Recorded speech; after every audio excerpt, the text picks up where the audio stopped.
All right, welcome everybody to Finance Friday. Once again, we're coming to you guys live. We do these every single week. If you're just joining us for the first time, welcome. My name is Jerry. I'm the owner and founder of Wealth Dynamics. And every week we do these Finance Friday courses. We talk about money, we talk about finances, we talk about how to build financial freedom, to gain financial independence in life, to gain solvency. And one of my big passions behind this is sharing stuff that is really reserved, for the wealthy. Things that we're not usually privy to, the average person doesn't ever learn about. I was a financial advisor for actually years before, I started learning some of the stuff that I'm going to talk about here today. And so I'm going to share, with you tonight, something called the banking triangle. Okay. Now the banking triangle is something that I came up with based on trying to become my own bank. All right. Now, most of us, we talk about, and we grow up hearing about saving money in the bank. We hear about, as we become maybe entrepreneurs or high earners, making bank. Very seldom do we actually hear about becoming one, right? Until we start really diving in with the right circles, this is kind of a foreign concept. And so what I started learning about was, okay, when we look at banks, we just kind of trace, the banks in our lives and how much money we give to them and where the money in our lives flows through. If you think about it, the bank touches almost every single transaction that we have. Right? Think about when you get paid, the money comes from your employer, right? Or it comes from your clients, whoever that might be. Okay. Now, these are usually companies that have to use banks. So the money starts with our employers and it goes into a bank, right? And then from there, they pay it to us. Right now, when we get it, where do we deposit it? We usually deposit it into a bank. And if we follow this cycle through, we have our money getting deposited into the bank. We then have our mortgage payments. We have our car payments. We have our credit cards, our personal loans, lines of credit. Those are all things that go to the bank. We put money in our 401k plans, which are basically Wall Street sponsored. And so those also end up going to the bank.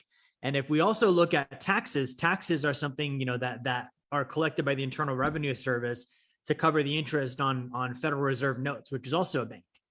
And so if we trace and transact, we even look at things like, we pay with our credit cards. There's credit card transaction fees, right? The bank collects 3, 4, 5% credit card transaction fees on every single dollar we pay for with a merchant, right? So the bank has figured out how to get their hands on almost every single dollar that we earn, that we bring into our lives. And so what I started studying and researching was, how do I do this for myself? Okay. How do I become the bank? How do I start getting a piece of some of these transactions so that I can start growing this for myself? Now, when we dive into this is definitely an advanced concept.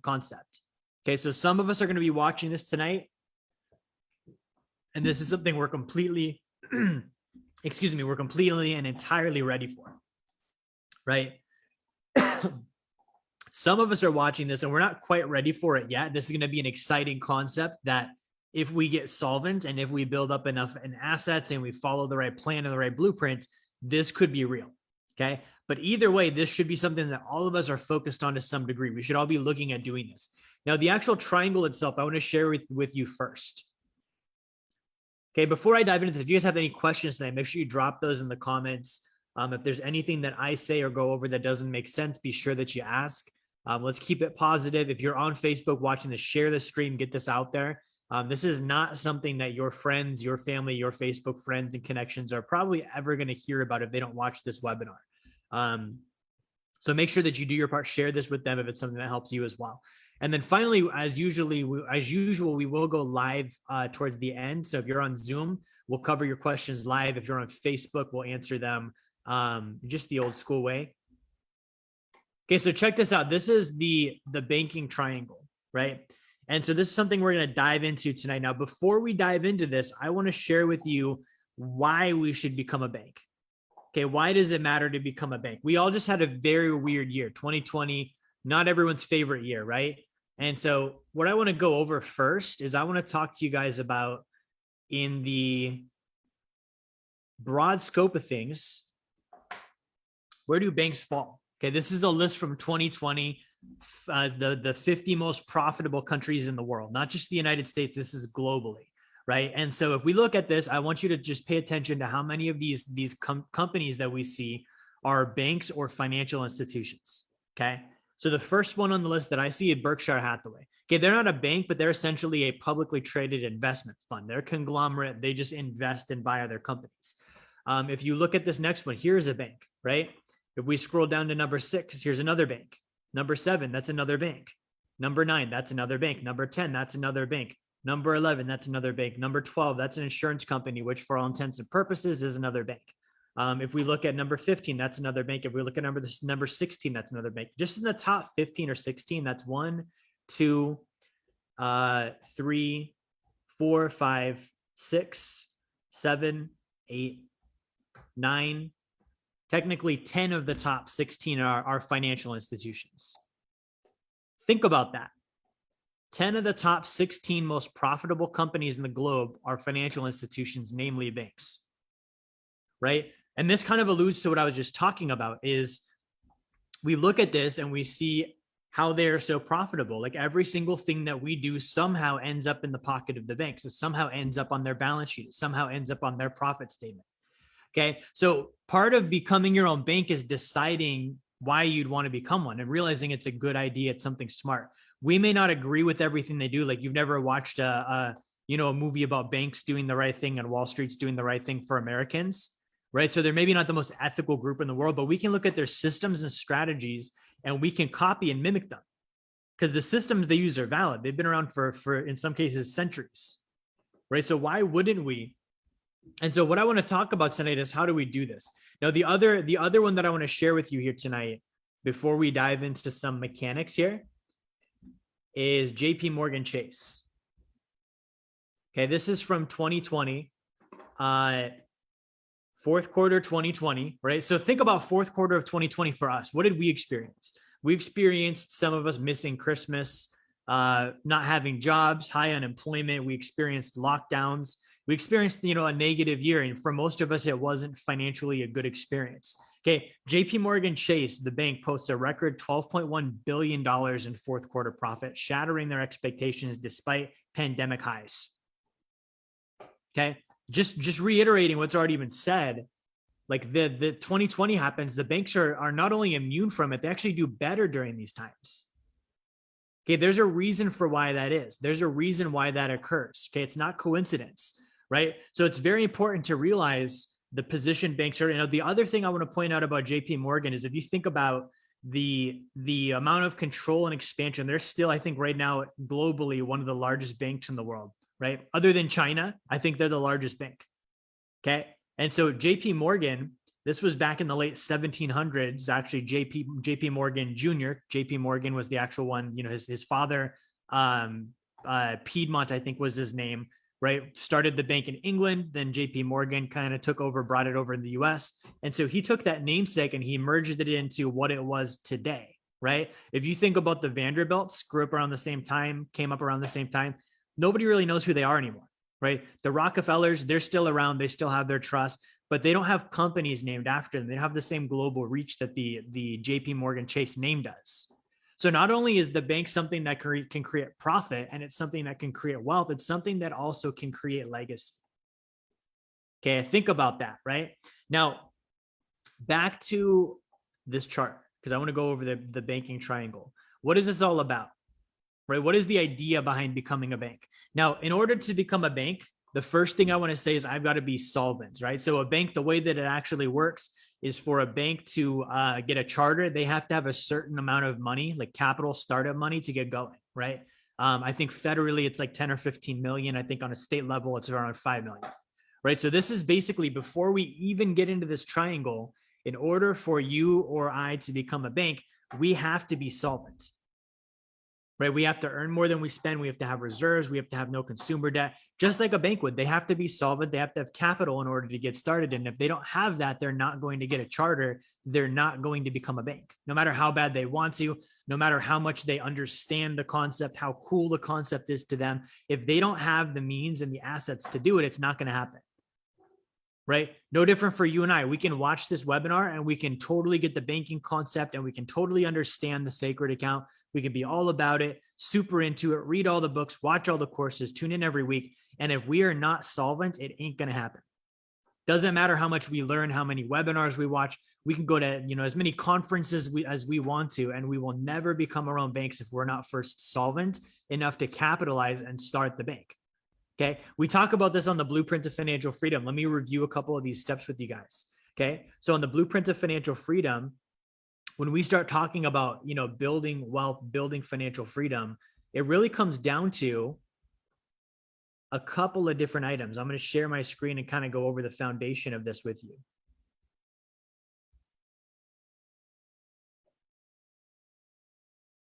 Here we go. So as we start going into this, I think I've got too many tabs open. As we start going into this Blueprint of Financial Freedom, the base foundational levels of this are, building up solvency and education, right? So if I'm brand new, I'm starting and I'm like, hey, I want to become my own bank. Well, if I don't know how much I'm spending and earning, that's not going to happen, right? If I don't have education on finances, that's not going to happen. A banker cannot start a bank if they're financially illiterate. It's just not going to be something that they're able to do, right? And so what we've got to look at is we've got to look at, do I actually have these base foundations down? Do I have capital, right? If I'm over here and I've got significant debt, let's say, there's going to be a problem with me being able to become a bank because I'm paying my income to everyone else's bank first. Okay, it's going to be very difficult for me to capitalize my own bank when I'm capitalizing someone else's, the car payment, the credit card, the student loan, right? All of these things where my income is being directed towards is someone else's bank, right? If I don't have good credit, this is another one, right? If I don't have good credit, what does a bank ultimately do? They borrow money from a central bank and then loan it out to consumers, right? They have to have credit worthiness. This goes beyond having a 700 credit score. I've actually got to have a credit profile, access to credit lines, access to the right lenders and connections to be able to do this. So part of this is building up credit worthiness so that at some point when I become a bank, I actually have access to leverage and credit, right? We get to the point of then setting up our reserves, making sure we're covering our liabilities. We don't actually get to the point of capitalizing our own bank until phase 3. Okay, now I'm going to tell you what I mean by that. If we go back to this triangle, we'll start talking about this now. The number one thing that I have to have if I want to be a bank is deposits. Okay, I have to have deposits. I have to have money going into the accounts of my bank, right? For a bank, this looks like income, right? And so for us, what does this look like? This looks like earning our own income, right? There's this idea, as soon as people start talking about banking, they're like, yeah, I got to become a bank. That means that I need to syndicate a fund, right? I need to start getting other people's money to go to work for me. No. You need to get your own money to go to work for you first. Because if I'm other people, there's no way in hell you're going to get my money if you're insolvent. If you've never done a deal before, I'm not going to loan to you. And you wouldn't loan to me because that's not how it works. So when we talk about deposits, sometimes we get this idea that the bank has an advantage because other people are depositing their money, because that is how it works. You and I put our money in a savings account or a checking account. The bank doesn't just keep it in savings for us, right? They're loaning it out, they're investing it. So we can get this mentality of, okay, well, I'll never become the bank because I don't have that. I don't have other people giving me their money and using OPM, other people's money, to grow my wealth. Okay, well, technically you do. If you have an income, you have other people's money. That's what income is. It's someone else giving you their money in exchange for your time or your ideas or a product or a service or whatever it might be. That's other people's money first, and you're exchanging for it. No different than a bank. Okay, it may not be called a checking account or a savings account or a CD, but it is someone else's money. Okay, so we talk about deposits. What we're really talking about is we're talking about the ability to get income, the ability to get other people to fund your institution, right? So that means I have to be able to grow my income. Okay, income is grown through exchange. So then it's a question of what is it that I'm exchanging and who am I exchanging with? Okay, now one thing that I want to point out is if we look at exchange, and I'm going to sketch this out just because I think this is more easy to look at visually. If we look at and talk about exchange, there are a couple of things that we can trade, okay? For currency or for money, we can trade our time, right? So that's a job, that's a W-2 income. Now, this is still income, right? So the idea of trading time for money, yeah, it's not financial freedom, but it's also not slavery. It's not stupid to have a job. I have so many clients that have a job, high paying job or a moderately paying job, and they're going to build financial independence because of that job. So the idea of never work for someone else, never have a job, never have a paycheck, never have a boss, it's idiotic. Okay. And income is an income. So at the very bottom, yeah, you can trade time for money. You can trade a service for money, right? This is where maybe it's not tied to time specifically, but it's tied to me performing a service or a duty. I remember when I was a kid, my dad was, for a time, he was a janitor. He was a cleaning guy. He didn't get paid by hour. He got paid by job, meaning the less time we spent on a job, the more per hour he was getting paid, because if it was $500 and it took 2 hours instead of 4 hours, he made more money, right? So we can get trade, service for money. This is a way to get deposits. We can do products, right? We can do professional services.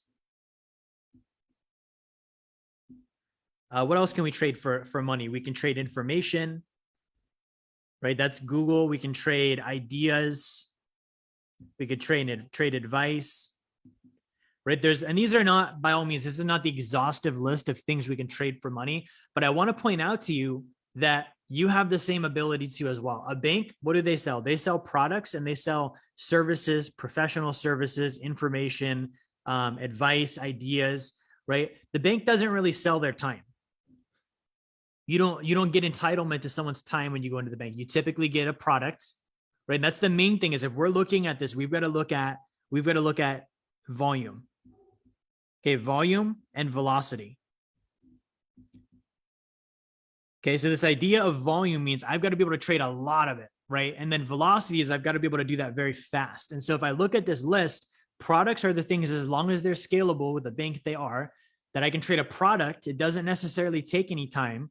I can trade lots of it out, get lots of money back in return. And I can do it with velocity. I can do it very fast, right? So when I'm doing this, I've got to be thinking about, okay, where am I getting my deposits from? Okay, where am I getting my deposits from? Which strategy am I using? Am I using, a time strategy where I can only get as much deposits as I have time available? Okay, not a bad strategy. It's still something, but that might be something I've got to build off of in order to grow and add another one, right? Or am I trading a service where, I'm giving a professional service and it is time intensive, but I make lots of money, maybe being a chiropractor or a dentist or something of that nature? Or is it a product, right? Where I'm selling a product or a widget and it doesn't matter if I'm involved or not. I can just sell the product or the concept.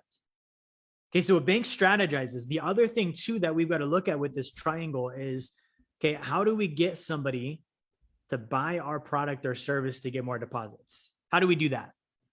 Okay, we're going to do that through two things: sales and marketing. Okay. Now, again, depending on what it is I'm trading, right? If it's time where I'm a W-2 employee, sales and marketing looks like being out on the job market, having a good resume, showing up on time, having a good track record, having good references, being able to attend an interview and look professional and close and get the job. That's what it looks like. So it's still sales and marketing. If it's a product or a service, then it's a little bit different. Okay. Now, I want to point out with banks, they are literally the masters of marketing. Okay. One thing you'll notice is about a bank is you typically don't get involved with sales. Okay. By the time you're walking in, you're a buyer. You don't need to be sold. Okay. Think about when was the last time you stood at the cashier's desk and they hard sold you on something? Never. Right. So banks don't like to sell. They just like to market. They'll even avoid selling by doing things that are illegal. Wells Fargo back in 2016 opened up, thousands and thousands of, maybe even millions is what it was, but false accounts that people never signed up for. They never authorized, and they got fined and in trouble for it because they didn't want to sell. They're like, instead of selling, let's just open up fake accounts for people and not tell them about it. Right. But banks are excellent at marketing. That's a perfect example. Who here has Wells Fargo? Okay, I do. I have a Wells Fargo checking account. I don't keep a whole lot of money in it, but I still have Wells Fargo. We know they suck. We know they're thieves. We know they're dishonest. We know that they will steal from us and not tell us about it, but they're so good at marketing that we give them our business anyways.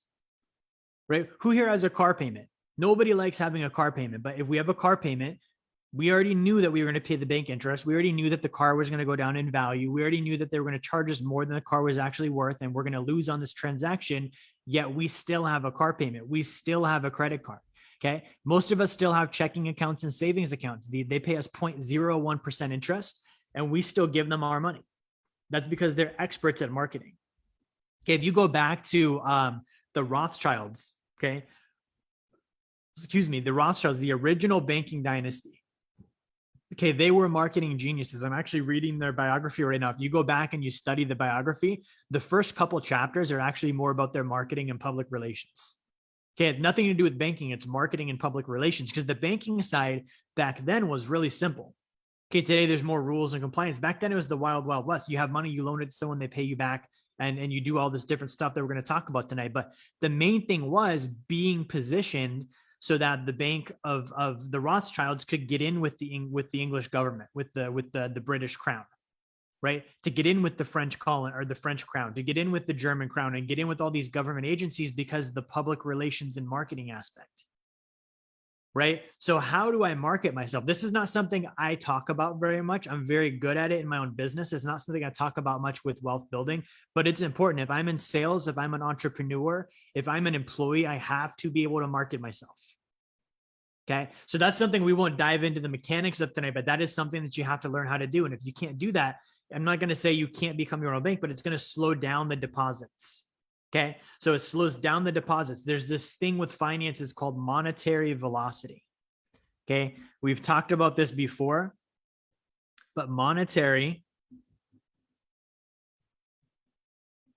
meaning of money, right? So it's talking about money and currency. Velocity, meaning the speed at which something moves, right? Speed and power. The faster money flows, okay, and I know I have a couple clients on here that get this, the more expansion happens, right? So when I earn lots of income really fast, and then I do things with that income really fast, it grows my personal economy. Just like in a regular economy, when you have, the money is going into your pocket really fast, it's going from your pocket to the bank, from the bank to the different stores, businesses, entrepreneurs, services, etc., that we do business with. Then all of us have that money interchanging quicker and quicker at a more rapid rate, and it grows the economy, right? What happens when that slows down? Think about what happened in 2020. We stopped buying things because we couldn't go out, right? What happened to the economy? The economy started to tank. Unemployment went high, spending went down, saving went up. And so the velocity slowed down. It went back down the other way. And because of that, the economy started to contract. Right? This happens with our own finances. And if I'm trying to become my own bank, I want to have very quick velocity from each of these points on this triangle. So the first one we talked about is the deposits. Okay. Earning income, having people bringing me money. And I don't want to have this victim mindset of, oh, I don't have a checking or savings account. I can't use OPM. I don't have other people giving me their money. Yes, you do. Okay. Change the mentality. You have other people giving you their money. You're trading time for it. You're trading services, products, all the things we talked about. Right. Now, the other thing here is reserves. Okay. Banks have to have reserves. Okay. A bank can't be a bank if they don't have reserves. That's why they have to have the capitalization, the startup money, because if they're not starting with reserves, they're not going to get a bank charter. Right. So we should be starting this with some reserves, but we have to continually build reserves as well. Right. I have the 3-tier capital approach, tier 1, tier 2, and tier 3. This is actually something I got from banks. Banks have a reserve approach called a 3-tier approach. Okay. Tier 1 capital is their most prized reserves. Okay. Kind of like the emergency fund, the reserve account, right? Tier 2 is considered a revaluation asset. It can go up or down in value. It's a little bit more risky. And then tier 3, these are like they're unsecured, super risky. And this is where they put, things like credit cards and trading and those types of ventures, right? So reserves entail savings. Who here has heard the falsehood that savers are losers? Okay. Who's heard that? I've heard that. Annoys the crap out of me because it's not true, right? Banks save money.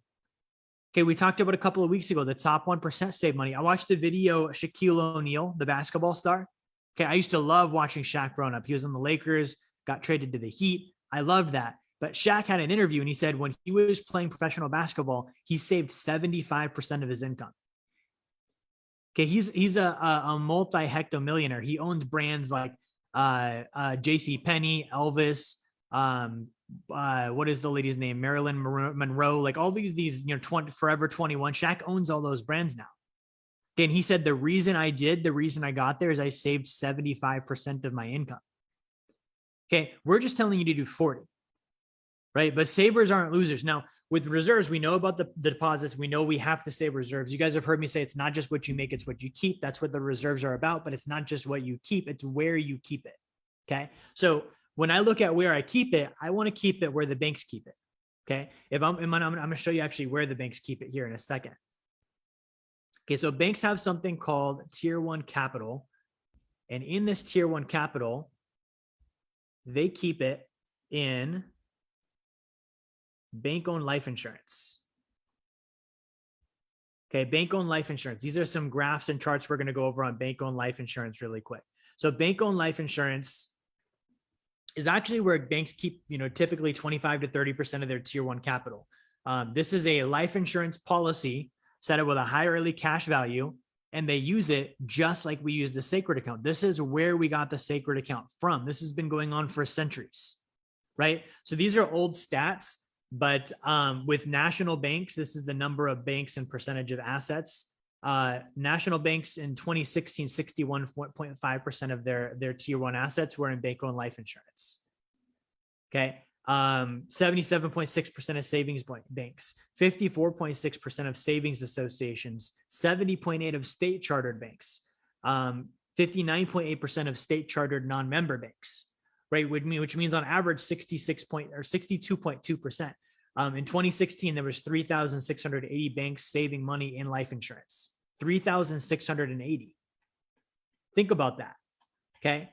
Now the numbers today, what I have is 2020. From 2020, this is over 3,200 banks saving money in bank-owned life insurance to the tune of, I believe it was $180 billion. Okay. Collectively, that banks are keeping in life insurance. They're not keeping it in savings and checking accounts. Realize that's their product. That's what they sell. That's what they want you to put the money in. Same with the mutual funds. Same with the ETFs. That's what they're selling to you. They don't put their own money there. When we look at where do they put their own money, the first place they put it is life insurance, which is why we tell you guys, have a sacred account, put money in life insurance. This is not something I came up with. Okay. Like I always say, I'm 29 years old. You guys shouldn't be listening to me if I'm the one that came up with it. I got this by studying the 1%. I just showed you they're putting in multi hundreds of billions of dollars in life insurance policies. Okay. Bank of America, last time I looked, their balance sheet had, I think, $26 billion in cash value. That's a lot of money, guys. That's not a small amount. So when we get this idea of putting money in life insurance, that's one of the places we put our reserves in. Okay. That's tier one. Now with tier two, I've talked about this before also. The largest bank in the world is the United States Federal Reserve Bank. Okay. It's a central bank. And so when we look at the central bank, okay, the central bank, they regulate and they control all of the other banks. The other banks are called member banks. They report to the central bank, and the central bank is kind of like, the mothership, if you will, right? So where does the central bank keep their reserves? Right now, 80% of their reserves are in gold. Okay, it's not in cash. It's not in US treasuries. It's not in Bitcoin. Okay, it's not in mutual funds. It's not in the stock market. It's in gold, right? Why do you guys think that is? Why would the largest bank in the world, the United States Central Bank, keep 80% of their reserves in gold? Okay, we're hearing stuff like gold is a dead asset. It's a relic. Nobody owns gold. Gold is just for jewelry. Gold is just a shiny rock. Great. Well, why does the most powerful group in the world have 80% of their assets in it if that's all true? Wouldn't they own Bitcoin instead? Wouldn't they own US treasuries instead? Wouldn't they own dollars instead? Wouldn't they be in the stock market instead? Wouldn't they own real estate instead? No, they don't. They have gold, and that's their primary reserve. And then they have US treasuries because they want the other countries around the world to owe them money. That's how their system works, right? So that's the primary place we're putting our reserves. Now, we can also do lines of credit. We can do things like home equity lines of credit, but it's the idea of collateralizing an asset, right? This is the main thing that we're going here for here. We can do this with life insurance. We can do this with gold. And we can do this with real estate, right? Each one of these has a value, and each one of these is going to grow at a certain percent. Gold can grow or it can lose at a certain percent. Real estate can grow or it can lose at a certain percent. Life insurance is the only one of the three that can only grow.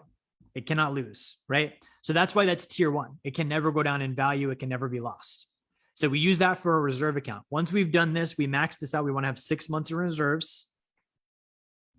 minimum, right? And then we start also adding in gold, right? With gold, this is something that can go up and down in value. Now, historically, since we have the ability to own gold again since 1971, it's averaged 8 to 10% a year on average, right? Over the long haul of that period. So we can expect, 8 to 10% over the long haul, and a standard deviation of typically 15, which means it can go up or down by 15% from that 8% median, right? So that's going to be, a higher return than life insurance, but it's got more risk involved, which is why we do life insurance first, right? Real estate is one that's going to grow typically at 3 to 5% with an appreciation rate.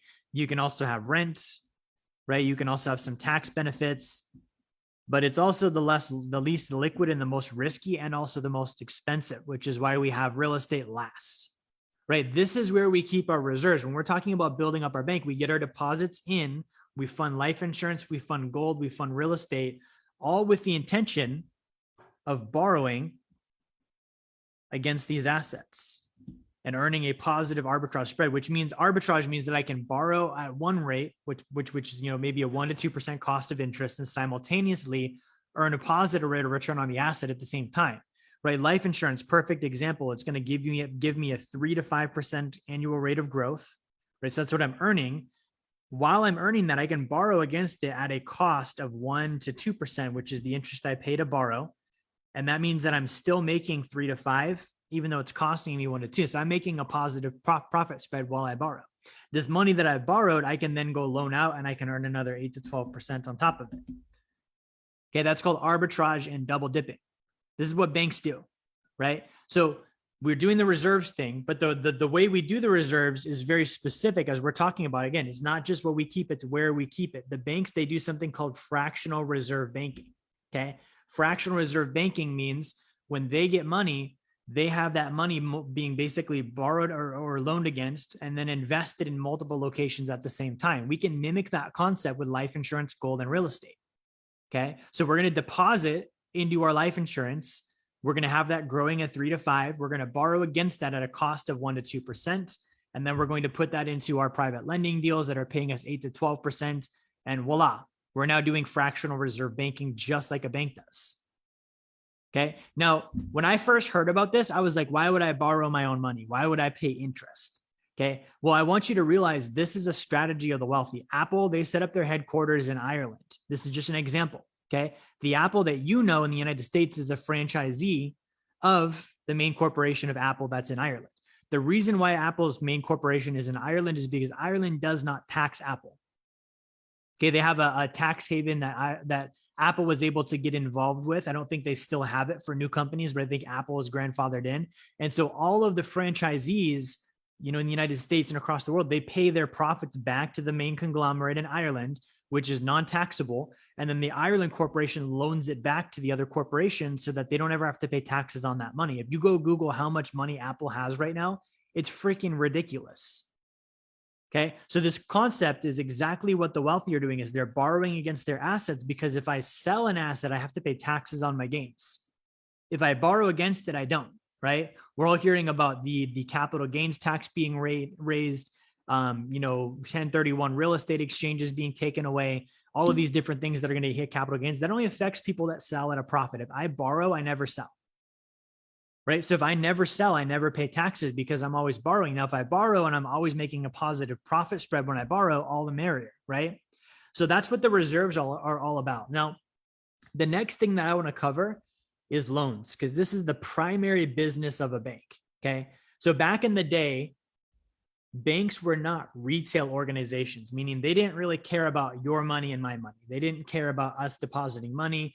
They cared about loaning money out to other businesses, right?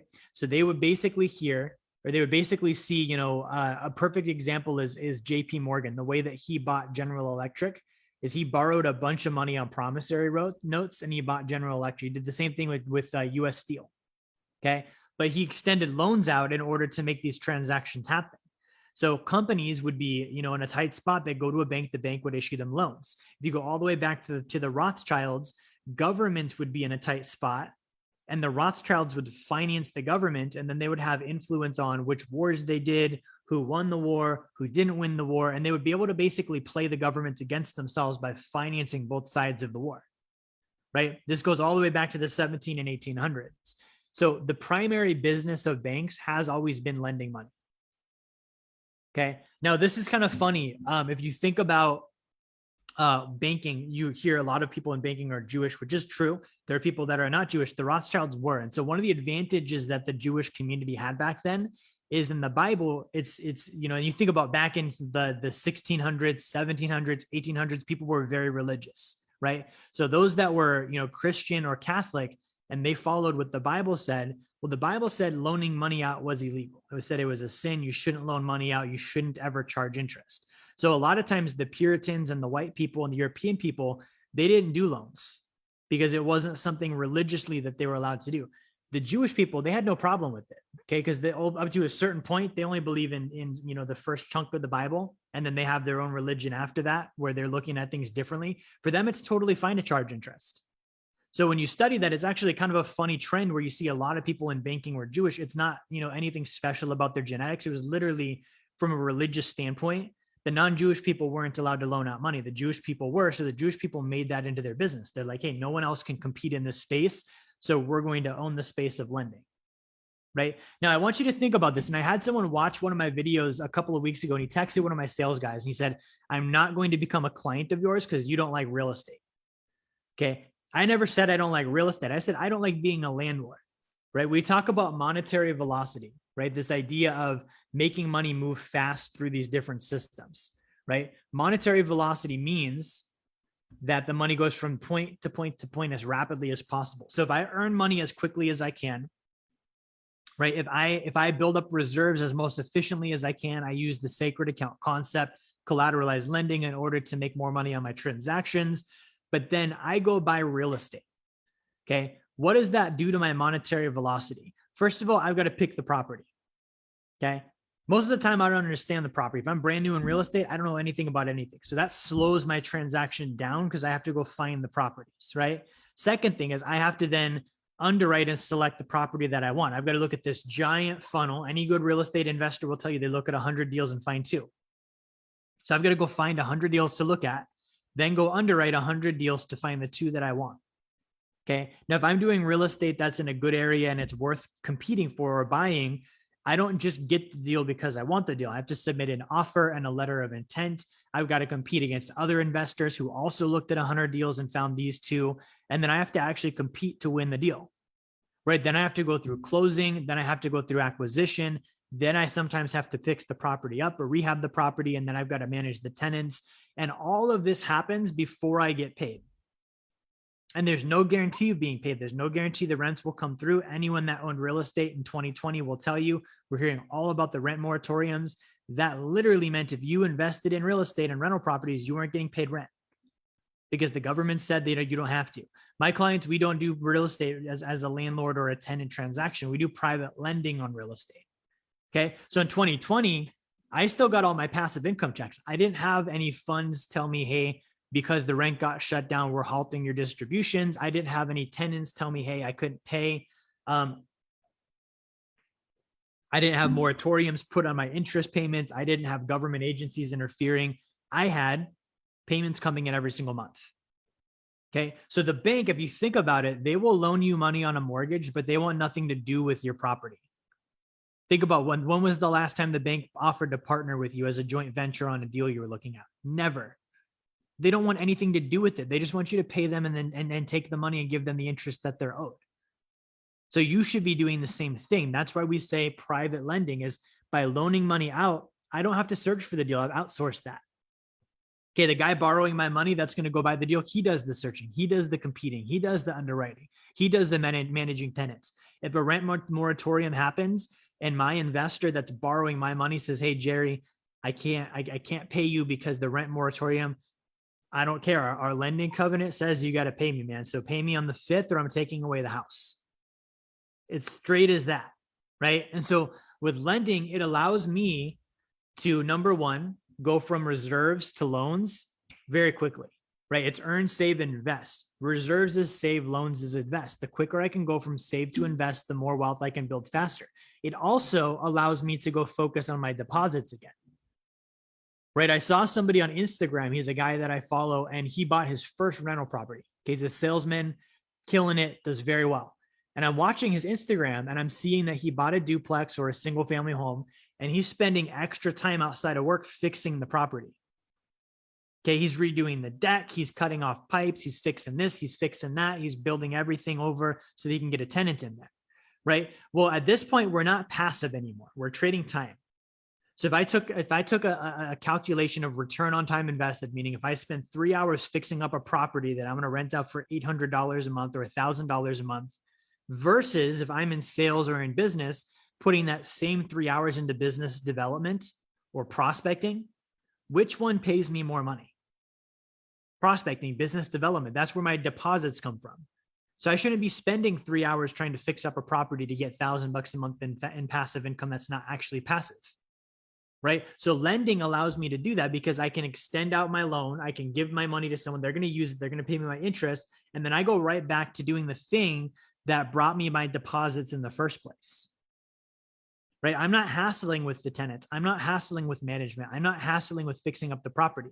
And then I go right back to selling whatever it is, my time, my product, my service, my idea, my advice, my concept, whatever that thing is that brought the money back in the first place. I have a formula that I follow. It's called an affluence formula. Okay, meaning whenever I have a high affluence, a spike in my numbers, I'm doing very well. There's a formula that I follow, and the very first thing in that formula is don't change anything. Don't change anything and get rid of all waste, right? Well, if let's say in my business, right, Wealth Dynamics, if I ran and grew Wealth Dynamics in order to get my deposits, and then I put those deposits into my reserves, and then I go and I invest in something that prevents me from putting my time on Wealth Dynamics, which is the thing that brought the deposits in the first place. Did I follow the affluence formula? No, I didn't. I changed something because now I can't put the same time and energy in the business because I'm focusing on my property. I'm focusing on being a landlord, right? And I don't think I'm going to share a funny story. I don't think Nano will mind me sharing this. Nano's here in Florida. He was house sitting for someone. Okay. House sitting. Basically, they said, Nano, you can house sit. You know, if you house sit, we'll give you cheap or free rent and you can use our car. Sounds like a great deal, right? So Nano was house sitting for a couple of weeks. Well, what Nano maybe didn't know, maybe did know, is that there's other people staying there too. So not only was he house sitting, he was kind of being a landlord. He was getting free rent in order to manage these other people that were staying in this person's house. And then Nano was getting to, use the car, live in the house, etc. Right. And so he and I were joking because I was like, hey, because he got out. He's like, man, there's like, they want me to freaking make their beds. It sounds like, right. There's just too many requests going on because Nano's busy growing his business with Wealth Dynamics. Right. So he was like, hey, I got to get out of here because this is taking up too much of my time to live here and manage these people and kind of be the landlord in this house sitting situation. And so I kind of jokingly, but kind of seriously told him, you just experience what it's like to buy a fourplex with an FHA loan. Right. Rent 3, live in one for free. The entire idea is I'm going to have, a fourplex and I'm going to buy it really cheap on a loan and have tenants living in it. And then I'm going to live in a unit for free and manage the tenants. Nano basically did that. Right. He doesn't own the house, but he got free rent and he got to manage 3 or 4 other people while he lived there. And he experienced that impacted his business negatively. Right. We're not trying to trade time for money here. The entire point of this is get out of trading time for money. We can only do that when the income is a higher degree of passivity. Right. So this entire idea is deposits, reserves, loans. Deposits, reserves, loans. We do this over and over and over, and then we start getting sophisticated and accredited, and then we can start adding in things like foreign currency trading and buying life settlement policies and some of the other stuff that banks really do, right? So we're looking at this and we're looking at, okay, well, this is where it starts, right? It starts with deposits, reserves, and loans, and it evolves into getting foreign currency deals and life settlements, some of the things I just mentioned. But before any of that, it starts with understanding and being financially literate and being solvent so that I can actually get to phase 3 on my blueprint of freedom and actually have $50,000 to capitalize my bank, right? To get a state chartered bank, like I said, $5 million. I've looked into it, right? $5 million to start your own state chartered bank. I'm telling you, you can start your own with 50 grand because that's the minimum you need to do your first lending deal. If you get 50 grand, you can do the first lending deal and then you have your capitalization, you have your first loan, you've got your first set of deposits, and you can start working the system. Right. So guys, what I want to do here is I'm going to open this up for questions. Oh no, Nano says he wasn't even getting free rent. He was paying rent and also managing everyone else. Not a good deal. Okay, so I want to open this up for questions here. I'm going to answer our questions on Facebook first. If you guys have questions, drop them in the comments. If you're on Zoom, make sure you drop them in the Zoom chat feature, and I will jump on with you live and answer your questions. Okay, and I want you thinking about application. Right? When you ask your questions, and if you don't think you have questions, I want you to think about, when I get off this call tonight, can I apply this information? Do I have everything I need to actually go do this in real life? If not, ask questions so that you can get to that point, right? Now, on Facebook, we've got, looks like a couple of people tuning in here. Brad, good to see you. Justin, good to see you. Justin is tuning in from Black Hills, South Dakota. That's awesome. I've been to North Dakota, not South Dakota, but I bet it's a beautiful state. I think that's one of those cold places, though. I'm not a fan of the cold places anymore. All right, I don't see any questions on Facebook. Let me see what we have on Zoom here.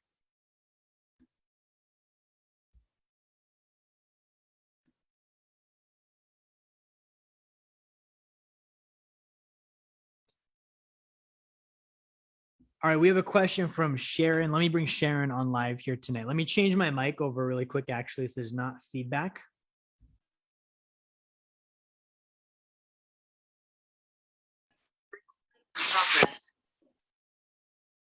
All right, guys, I changed my mic over really quickly. Let me know how my audio sounds, if you guys can still hear me.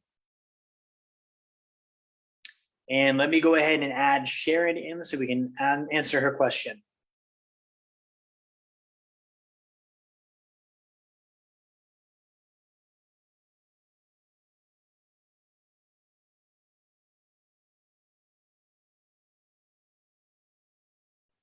All right, so I've unmuted Sharon. Sharon, let me know if you can hear me okay.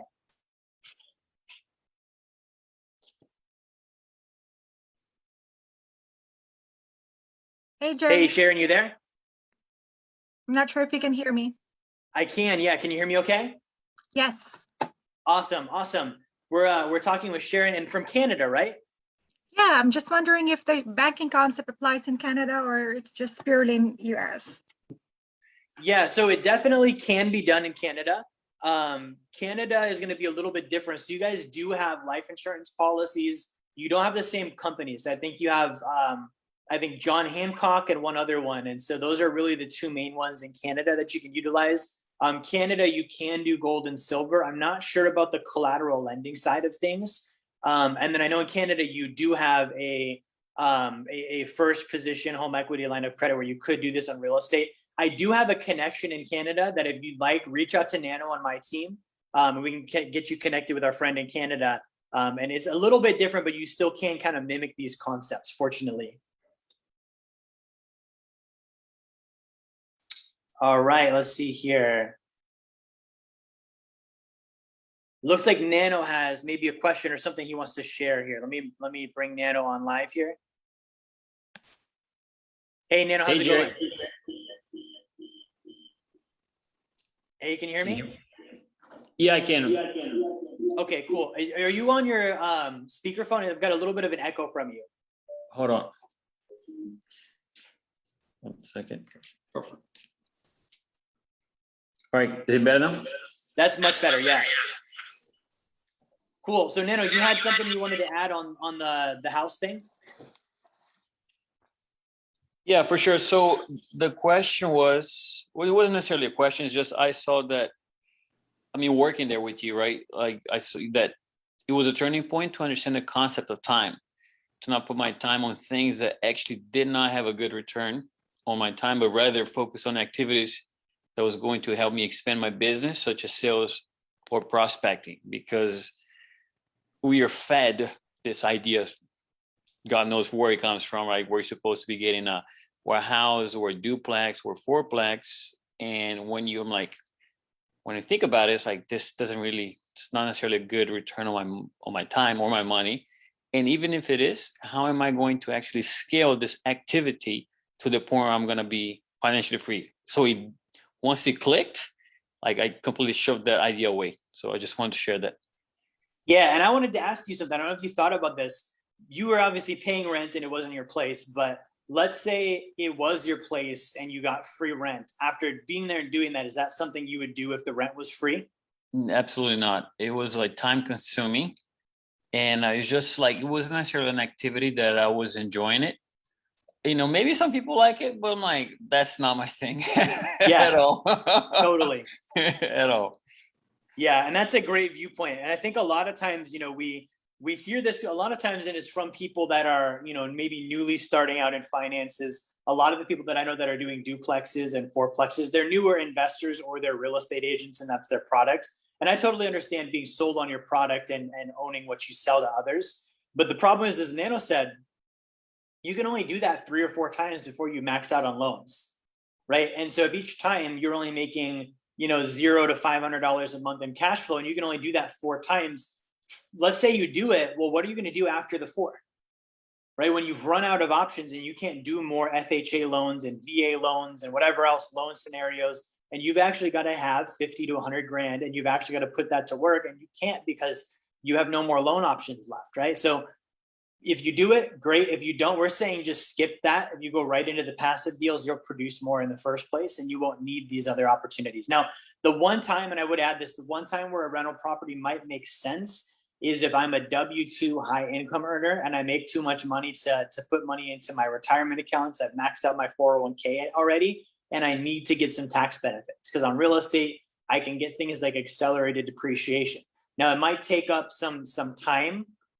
Right, return on time invested. It might also be some opportunity cost where I'm not going to do other profitable things with that money because I'm buying real estate, but it could offset my taxes, and that's where that might make sense and that might work sometimes. All right, we've got a question here from either JR or Junior. Let me bring him on live here.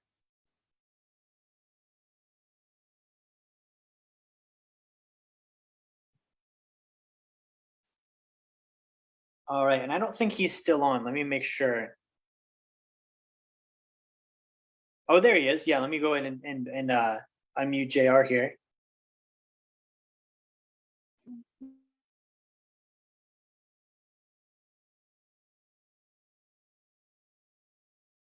All right, we should have JR off of mute here. Can you hear me? Yes. Hello. Awesome. Is it JR or Junior? It's Jeff. Or Jeff. Okay. Cool, Jeff. Well, it's good to talk to you. I see you have a question. What's your question tonight?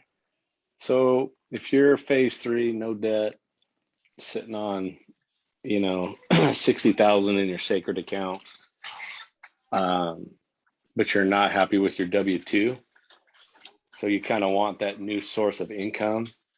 It's basically like a new business I need to start or something to bring in that income, because I don't think blocks of 50K investments that bring in $500 a month won't, sustain my family unless I have a different source. Yeah. So, and then do you have it? You're saying you have a W-2 now. It's just not really something you're passionate about. Exactly. I just would like to be out of it in the next 1 to 3 years. Perfect.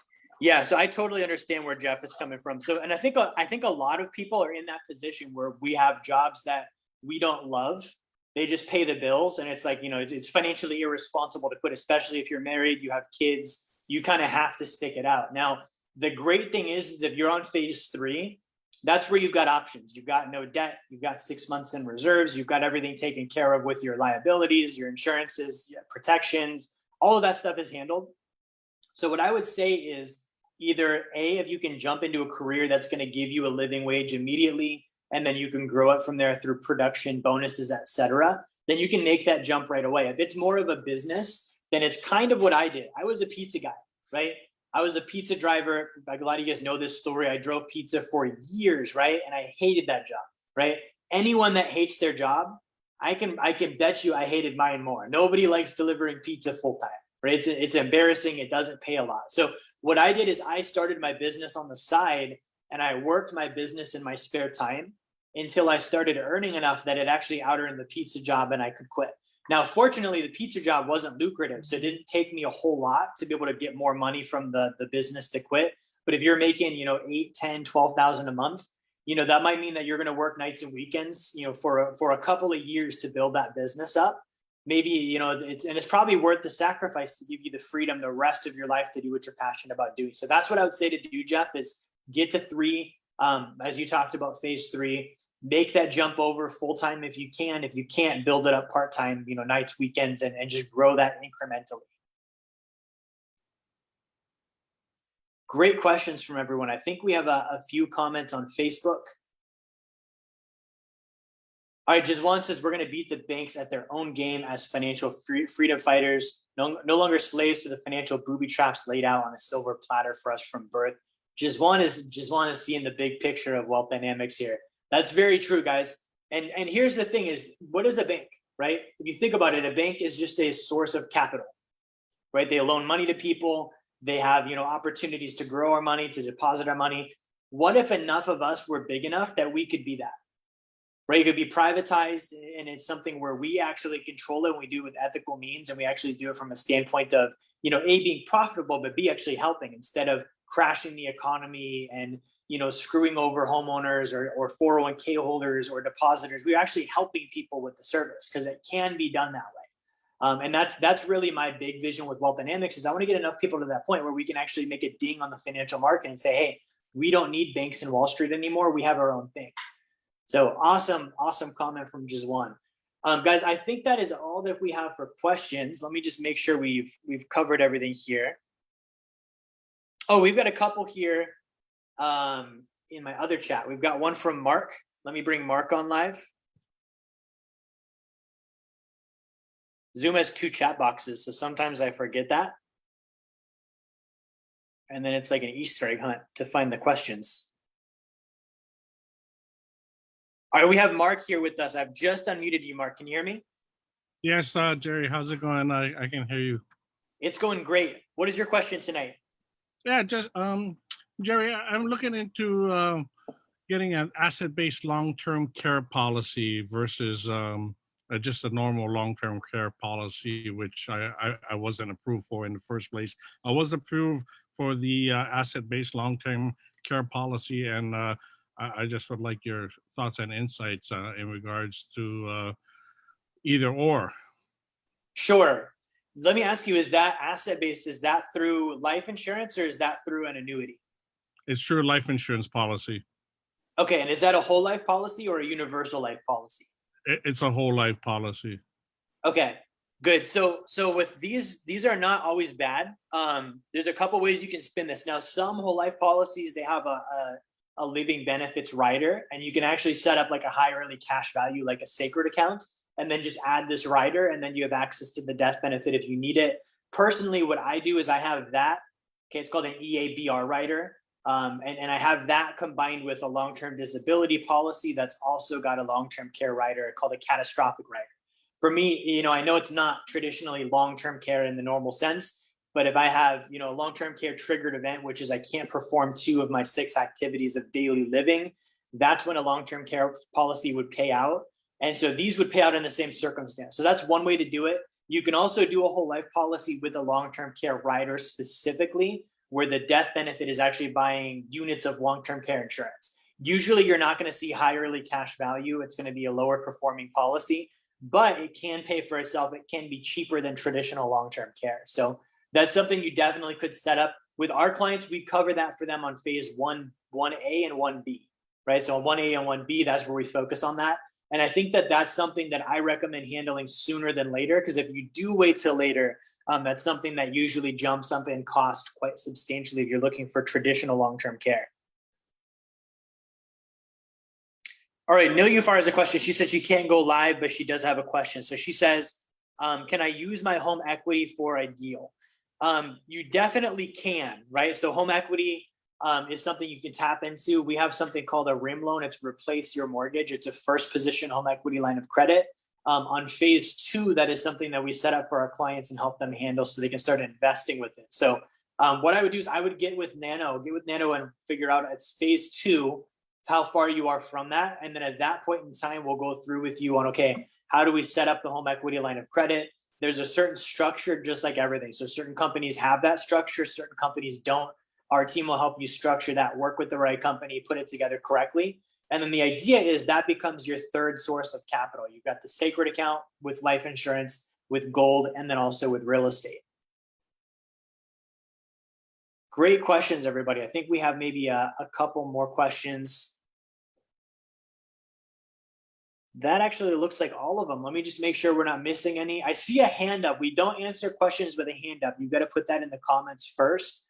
And then we'll go over it just because we want to be able to screen it. Sometimes people may post inappropriate things as questions, and we don't want to talk to them if that's the case. I'm not saying that's you, but if you got a hand up instead of the hand, just do the question in the chat box, and then we'll answer your question live if it's something that is appropriate and fitting to the setting. All right, I don't see anything left on Facebook. I think that's it. So guys, we're gonna wrap up and tune out for tonight.